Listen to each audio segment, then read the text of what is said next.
I sincerely thank you. But the timing of tonight is quite important. We didn't want to wait any longer for this evening because we are in the middle of the scheduling season. So we wanted to make sure that tonight we really did cover a lot of information. So hang in there. It's going to be a lot, but I'll try my best to get you guys out here on time. I promise. Well, I do want to go ahead and start, just with a very few brief introductions. We did have Mr. Banashevsky, who you've met in the back, our high school principal. And next, our very, very important high school administrative assistant, Mrs. Hae Pang. She's in the back. If you guys can join with me in a round of applause, she actually had her last day of work this past Friday. And she's expecting a baby end of March, is that correct? Yes, the end of March. And so she will be leaving us for who knows for how long for this foreseeable future. But if you guys don't mind, I really do want to go ahead and thank you so much for all the hard work. Also in the very back at the desk handing out the information, we had Miss Napier, who is our registrar, extremely important person who helps me do my job very well. Anything records related, she's someone that really does get a lot of that work done for me. And then we also have Zoe, are you back there? She's coming out front just like she was on stage the past few nights. She is a senior representative who's going to be sharing a little bit from her perspective. I can talk to you all about what this college application process is like. Quite frankly, I can do it quite well. But to really be able to do it from the perspective of a student, well, I haven't filled out a college application, and the last time I did, it was on a typewriter. So she's going to go ahead and share with us a little bit from her perspective, so we're excited to have her here. Upstairs, I believe Mrs. Beatty is finishing her parent of 8th grade night, and so, or talking with some of the guests up there. Hopefully you'll see her at the end of the evening. And I, your master of ceremony, Mr. Wilson Lee. And so, just to give you a very brief introduction of myself. I don't want to take too much time, but this is actually my 14th year here at YISS. Kind of a long time, yeah. I'm very excited. I feel like this school is something I've fell in love with a lot, and during my time here, well, a lot has changed. I originally came here to teach. I graduated from the University of Michigan with a degree in psychology. I continued on with a master's of counseling at Lehigh, so I was able to experience the large public as well as a small private institution. I am married. Many of you might know my wife, Mrs. Lee. She teaches in the middle school. And we do have 3 children. Not 50, so don't think that I have 50 kids. That would be kind of hectic. But 25 on this side, that's my firstborn, Isaiah. If you take a look, you'll see that he's wearing all college T-shirts. And those are something that some alumni have come back with as gifts. They would go to college, come back, and they would bring a college T-shirt. So I was like, wow, it's kind of cool. So I started making the collage. We had our second born, and here's another 25 T-shirts here on this side. Then I realized I started getting more than 50 T-shirts, so I was thinking, okay, we need to have another child. And so here's our youngest. I'm still working on his collage. He is wearing a Smith T-shirt. I don't think he'll ever be a Smithy, considering that he's a boy. But me and my wife were very happy to be here, and I really look forward to this time where I get to invest my life, our lives, in this school and into your children. So, that all aside, I do want to go over just a very, very general overview of what we'll be discussing tonight. Now, all this was in the parent letter that went home. And if you take a look, we'll try our best to kind of hit as many of these topics as possible. But I do have a few things I do want to go ahead and mention before we actually jump right into it. The first thing is this. We are a U.S. institution. And we do have the majority of our students be U.S. citizens. We do send the majority of our students to the United States. But I also understand and recognize the fact that we have a very diverse student body. Over 50, I think we're now at 53 or 54 countries represented on our campus, which means that maybe not everyone goes to the United States or Canada or to North America. But you will hear me talk a lot about America or U.S. or North America tonight, right? And if you're like, well, that's not our plan for our family. And before you get up and leave, let me go ahead and just share that even though that is the majority and most of what I'll be focusing on, please know that a lot of the rest of the world has a very, very similar process as the United States. So when I'm talking about the U.S., a lot of it is very applicable here in Asia. The process is very similar. The process is very similar in Europe. The process is very similar in Africa, in Oceania. And so even though I'm just specifically talking about the U.S., it's kind of helpful just to target one country for the sake of tonight's discussion, but also understand that we are going to be covering, or it is going to be applicable, hopefully, to many of you guys that are here tonight. So I do want to go ahead and just mention that before you guys feel like, well, he's just promoting the U.S. And so that's one thing I wanted to mention. The other thing is that I'm more than welcome to go ahead and stop for any questions that you guys might have. All right, but there's also other avenues to ask questions. You can go ahead and shoot me an email. There's a cheesy question box in the back if you want to just drop a note in there, kind of like the old days. But also this coming Thursday, I will have a Q&A time. So in the event that we run a little bit late or you need to run out of here a little bit early, by all means, feel free to come by on Thursday at 10:30 in the NPR, and I'll just be answering questions, whatever questions that you guys might have. And as I mentioned, we are scheduled to go till 8 o'clock, and because it's around the dinner hour, the refreshment stand outside will be open the entire time.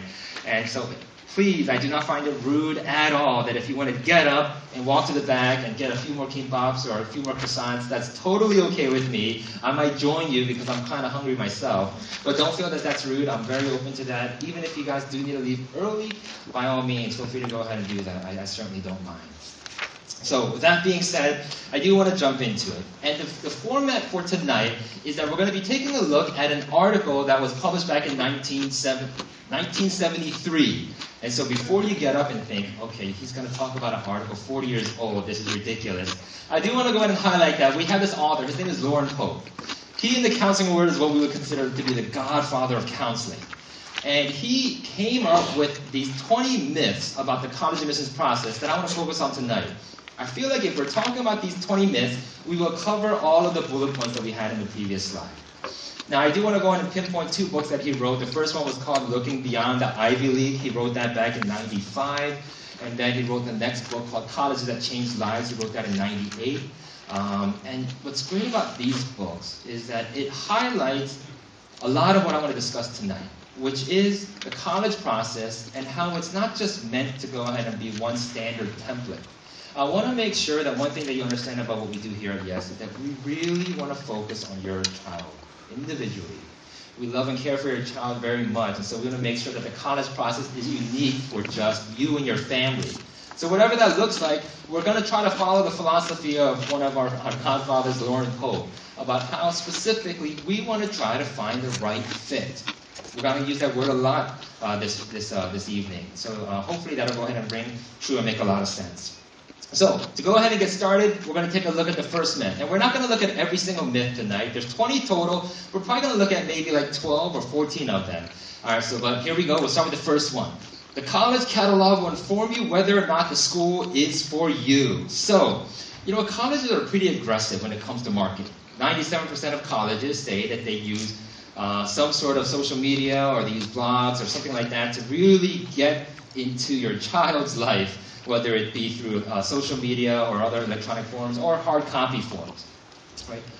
But during my time here, I've been here 14 years, I've heard a lot of college admissions presentations. I've also been to a lot of college campuses, and I've heard a lot of these kinds of quotes, right? If you guys want to take a look along with me. We offer an intimate teaching environment, focused on your student. Our professors have notable research in this field, a variety of course offerings with options of double majoring.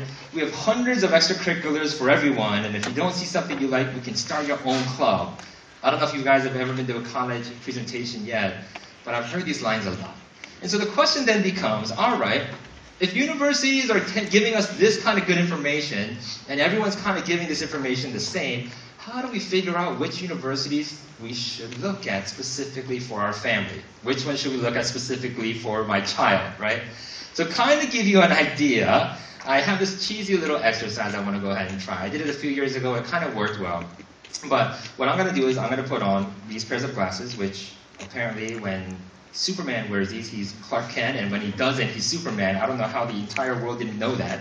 But as soon as I put these on, I'm going to go ahead and transform into a college admissions counselor, a college admissions advisor.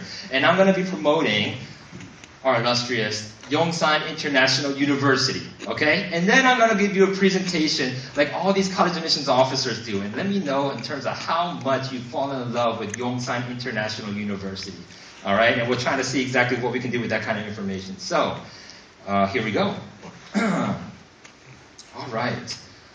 Thank you so much for coming tonight to hear more about Yongsan International University and why it is the perfect fit for your child. Located here in the heart of the capital city of Seoul, Yongsan International truly has the best of both worlds, where you can experience the richness of our host country while receiving the best education the world has to offer. Though there are many different facets of Yongsan International, first and foremost, we are an academic institution with over 400 majors and minors as seen on the screen. Your child will be able to experience the richness of our curriculum while being educated by the most notable educators. And with our small, intimate student-teacher ratio of 8:1, your child will be able to truly develop their minds. To highlight some of our many outstanding departments, we see on the screen two of our Nobel Prize professors, Professor Tu Lejeune and Professor Nescafe. Their contributions to the advancement of nanotechnology have made the future brighter than ever. And we are asking students to think critically about their choices. Featured here, we see Bruce Springsteen. He is part of an 8-year program in liberal medical education. But at the same time, he has a deep interest in science and also advanced fiction writing. We are currently and rapidly developing our campus to adapt to the modern world we live in. If we are to provide the best education, we want to make sure that we provide the best facilities. In the top left-hand corner, you can see our newly renovated Performing Arts Department. In the center, our wildly popular student union, our state-of-the-art graduate library in the bottom left with over 15 million publications, and by our very generous donation from our notable alumni, Stephen Jobs, we have in the bottom right-hand corner our brand new computer science laboratory for this upcoming fall. It has received a lot of press lately and is featured as a modern-day phenomenon in Architecture Digest.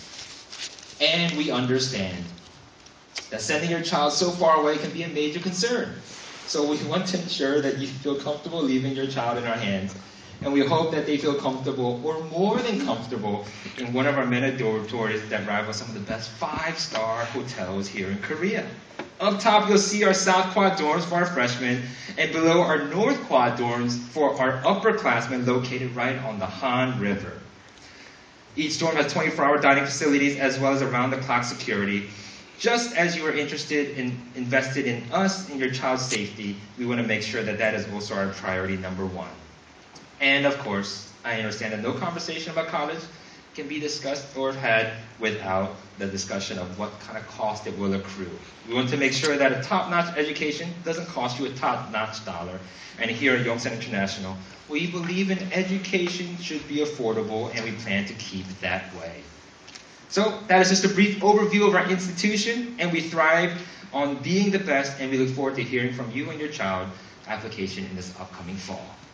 And scene. Now, come on. Wasn't that the best university you've ever heard of? Who wants to sign up, right? Did you notice how I talked about financial aid just like this much, right? If we hear this over and over again, it gets tough to kind of figure out, all right, well, how do we proceed? How do we go ahead and come up with a list, right? So we have a little bit of a strategy, right? On average, we'll say, if we take a look at an X number of schools, right, we want to make sure that we don't just randomly pick schools out of the sky, right, or just right off of the web. We want to make sure that, I don't know, maybe 20% is like a difficult school to get into, probably your top priority. 60% will be like a 50-50 kind of shot category, and maybe 20% will go ahead and be a safety school, or what we like to consider a safety school. And I just also want to quickly mention that a lot of this information up here is going to be found in your packet, right? So even though I might go through some of it quickly, you're free to welcome, and you're welcome to review it in your booklets, right? So we want to just have a general strategy here, and this is something that will happen as I go through our individual meetings with your children, all right? Of course, what is the parent category? I don't know, sometimes that's 1,000%, right? We do want to go ahead and make sure that, without a doubt, you, moms and dads, are very, very involved in this process, right? It is going to go ahead and be different when we're making a non-North American list, though, right? This whole 20-60-20 is just a general template that we're trying to target. But if you're looking at staying here in Asia, or let's say you want to go to Hong Kong or Singapore, this will have to fluctuate just because of the sheer number of universities that are in existence in the United States. Right?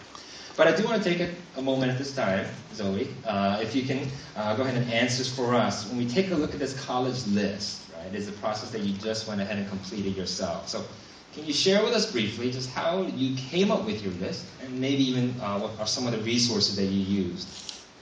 Sure. 1 second. Okay, hi, my name is Zoe Ryu, and I'm a senior at our school, and it's my pleasure and honor to speak to you all, and hi to all the familiar faces I see in the audience.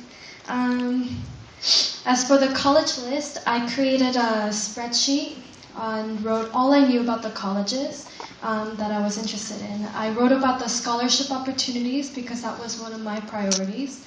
And I saved time and did this with a friend. So we had a Google spreadsheet and we wrote about how much financial aid they gave to U.S. citizens, or she was a non-U.S. citizen, so she wrote about hers.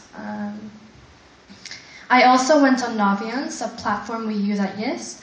I compared my GPA and SAT standing with the previous acceptees and weighed my chances. Meetings with Mr. Wilson were also a huge part of my decision process. He would recommend a good ratio, like he did just now, between safeties and far reaches and regular reaches. Sometimes he'd tell me like a certain school would be better for me and my major than the school that I picked. And sometimes he would tell me a certain school on my list just didn't make sense for someone with my interests and my background. Another resource I had were my alumni friends, especially ones who were majoring in the same field as I was, political science. My alumni friends were a huge help for me personally in getting to know different programs at each school, and it not only helped me choose the college itself, but helped me in writing the supplements for every school. Thank you, Zoe. And I want to be clear about something. In terms of Zoe being here, I didn't ask her to be here because she's the most successful or she's the model student of everything that we want to go ahead and see here at YISS. But I feel like she handled this process the best in terms of the level of maturity that she brought. Just to give you an idea, I asked her to share tonight some of her thoughts, and in addition to that, she made a pamphlet for you guys. Did you guys see that? Yes. So my senior year for dummies, she went ahead and put this together. I didn't even ask her to do that. So Zoe, thank you very much. Right? That's kind of just a testament in terms of why I've asked her to be here. But in terms of what Zoe mentioned, she mentioned a lot of important things. Obviously, the meetings that I had with her and the meetings I'm having with your children are going to be very important. The main purpose for me in these meetings, we already had one whole round of meetings as a general class, and then I had individual meetings that I just completed with your children this past week, right? So each meeting was about 45, 55 minutes. And the whole purpose of that meeting is very important for me is because I need to get to know your children. It's very, very important that I get to know your children because the better I can do that, the better I can go ahead and do my job, right? Because it's important. If I get to know your child's personality, their likes or dislikes, I'm able to help them make some of the wiser choices. And just to give you an idea from a personal standpoint, for me, as I mentioned, I went to the University of Michigan for my undergraduate. But it wasn't the only college that I applied to. And one university I applied to and I got accepted to was Carnegie Mellon. And I was pretty excited. I was like, okay, great. Carnegie's a great school. I should consider going there. But before I do that, why don't I fly there and check out the campus? So I flew there with my brother, and as soon as I got to campus, and forgive me if there's anyone who went to that university or is from Pittsburgh, but as soon as I got there, I just knew I couldn't stay there because to me, that was the ugliest campus I've ever seen. I'm sorry, again, for anyone. It's better now, I promise, since I've been there. But at that time, from the few campus visits that I've done, I couldn't see myself in the steel city of Pittsburgh for 4 years. And so literally, that's why I didn't go. Right? You think, oh, it's Carnegie Mellon, it's better than Michigan. Well, honestly, Michigan was a way better fit for me, so that's kind of why I went. So that's giving you a general idea in terms of how do we start this process. Okay? Now that's the first myth. I promise they get much faster after this one.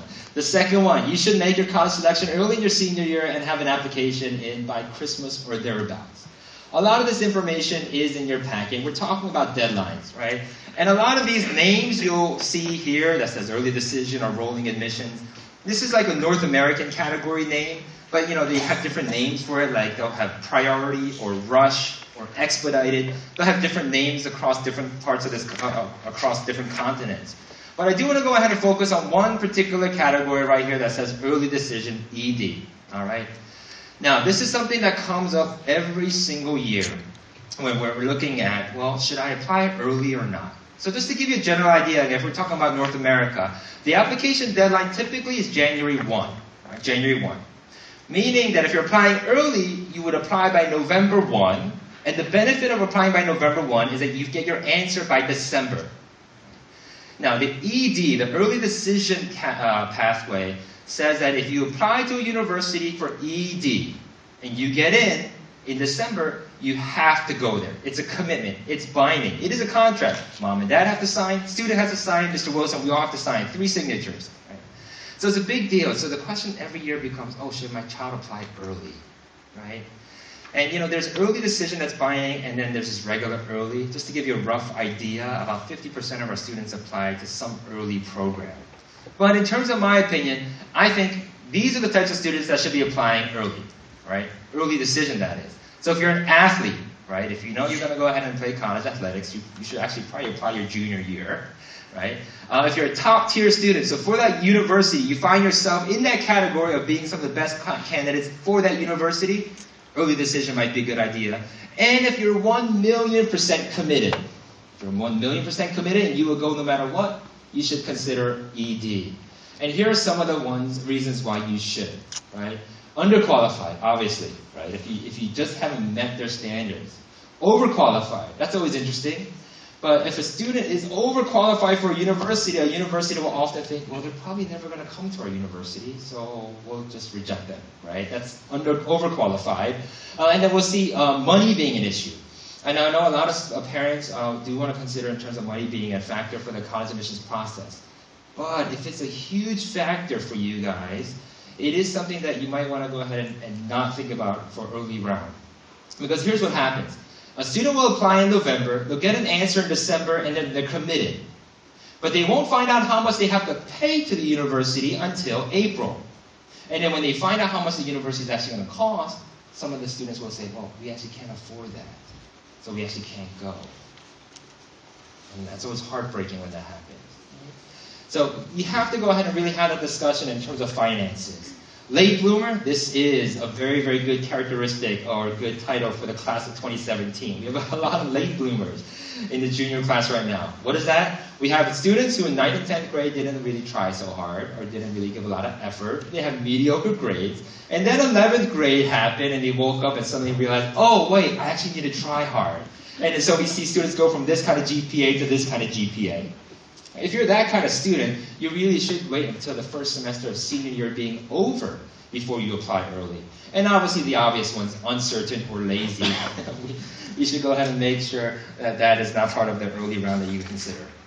All right? So that's the early decision process that I wanted to talk about. All right? But again, there's plenty of others in the booklet. Please take a look. Well, myth number 3, a big university offers a broader, richer undergraduate experience and better teaching, with better teaching, wider selection of courses, and a more diverse student body than an undergraduate college of 1,000 to 2,500. Well, what are we talking about here? We're actually talking about fit. There's that word again, right? If you go ahead, I know it might be a little bit difficult to read, but let's take a look at some of these university admissions quotes. Oberlin says, pick a college that feels comfortable. Amherst says, find the quote-unquote right fit. Cornell, it also talks about the right fit. Knox University, it talks about looking for a college that would change your life. This is not something that we can just randomly flip through a book and stop our finger on a university and say, okay, let's go there, right?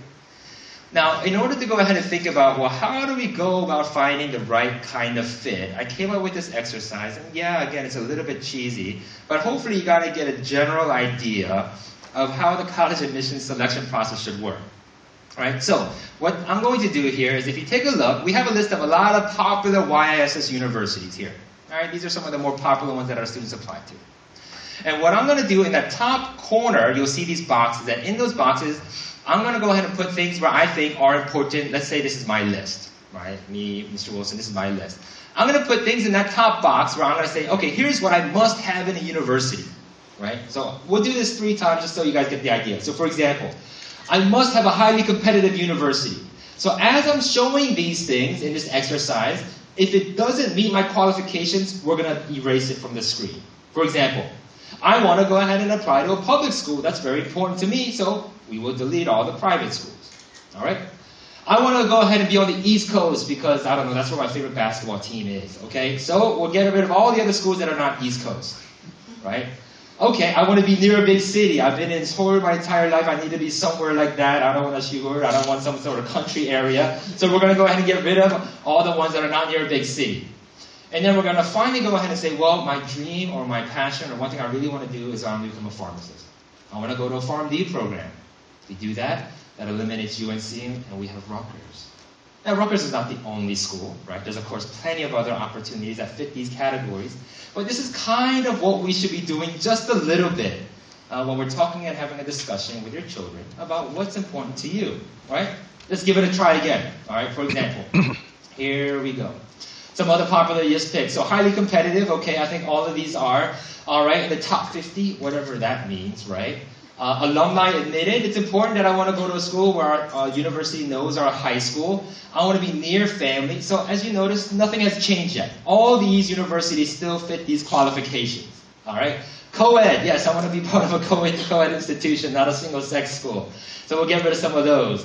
I'm not interested in fine arts. I'd rather go to a liberal arts university. So we'll knock some of those out.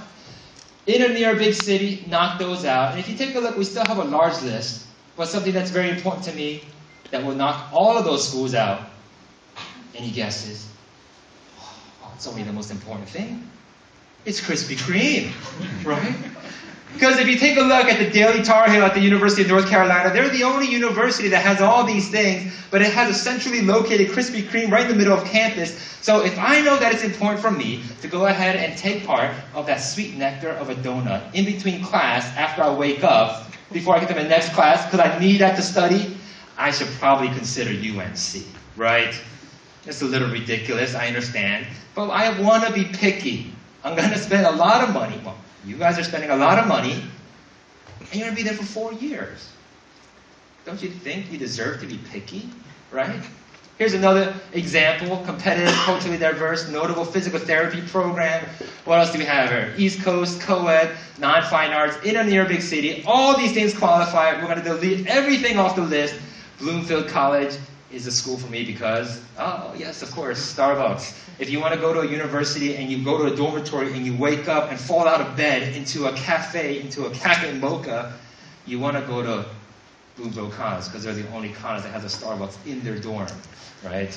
So these are, in fact, silly examples, but I really hope that as you look at this college process, wherever it is you decide to go, whatever country or whatever program, you really consider what are the important things to me, what are the important things to my family, all right? Okay, continuing on. Myth number 5, Eastern colleges are the best and most desirable, Southern schools the worst, and forget about the dreary and desolate Siberian flatland between Pittsburgh and California, known as the Midwest. We're talking about location here. I'm going to just have a running screen of some images of some universities that as I go around and travel, I try to take some pictures. But we have 3 options when we take a look at colleges. In my opinion, one of the best ways to get to know if a university is a good fit for you is by going there. You go there, you check out the campus, right? Now, I'm assuming that many of us don't have access to a private plane where we can jump on a plane and do that on the weekend, right? It's kind of funny because I had one student several years ago. She came to me in April, and she had a list of 5 schools that she got admitted to, and she said, Ms. Well, I can't decide. And usually when I take a look at a list and a student, I can say, okay, well, here's the best fit for you. Your 성격 or your personality, this is what matches best. But I looked at that one student, and I looked at these 5 schools, and I said, I just can't. They're all really good. The best thing to do, honestly, would be nice if you went there and checked them out. But, you can't do that, so just research some more. Next day she comes back, oh, Mr. Wilson, I'm going on a trip to the United States this weekend. I'm going to go and check out all these schools. And, well, I know that doesn't happen to a lot of people, but when she went there, she was able to find out what college was the best for her. So that's the recommendation that I have. Check out the campus. But if you can't do that, the next 2 best alternatives that we have is, the second one, I go there, right? I go there. I don't just take pictures, but on average, I go to the States 2 or 3 times a year, and not just the States, I've gone to different parts of the world as well, to check out college campuses, because if you can't go there, I want to go there, so I can check out the campus. I'll eat in their cafeteria. I'll check out their residence halls, right? I'll go ahead and jump up and down on the bed to see if it's a good mattress. These kinds of ridiculous things. I'll talk with professors, talk to the admissions officers. It's important that I do that. That way, when you come and say, what do you think of this school? I can say, you know what? I think this is going to be a good fit or not a good fit. So that's the second thing. But the third thing I think is the best alternative to getting to know if a college is a good fit for you is that universities come here. Universities come here, and we have quite a number. When I first started this job over a decade ago, we had maybe 20 colleges come to visit. Maybe. We have over 120 coming to visit every single year. And because our institution is getting better, our students are getting into better schools, these things are helpful. Right? But when they come, and I don't like to be too boastful a lot, but sometimes I think it's important to go ahead and share. When universities come to YISS, they repeatedly say it's their best visit of their tour. Why? Well, part of it is the students. The students are very engaging, right? We have a steady flow of students talk to the admissions officers. But another part is, well, a few things that make us unique. Our location. Universities love visiting YISS because it's easy to get to. They'll allow a certain amount of time and they'll always show up half that time earlier because we're so easy to get to. But the third part in terms of why universities love to come visit YISS is because we take care of them when they come here. Right? When they come here, honestly, we make sure that they're comfortable. We get them a classroom. We get them a table in the cafeteria. We make sure that they have a way of getting here. Sometimes I'll pick them up and drive them here. I'll drive them around the city. We'll help them get cabs to the next location. We'll get them food or beverage while they're here. We'll give them Starbucks gift cards. We make sure that whatever, hotel accommodations, we really, really, really try to welcome them. So when they leave here, they say, wow, that was a great visit. And I know that it is because they don't just tell me that. People have come up to me saying, we heard that this is the place to come. Admissions officers, when they're here for the first time, they say, hey, we heard that this is the place to visit. My colleague told me that. Right? And they've also asked me to run workshops in the summer for how to host college visits. Right? It's important. These small little things, I think, really go ahead and help our school stand out. And I think it's very important that you guys understand how important that we believe in this place. Continuing on to myth number 7. A college you've heard of is better, or at least safer than the one you haven't. Wow, I think Lauren Pope wrote this quote just for our Korean community here, right?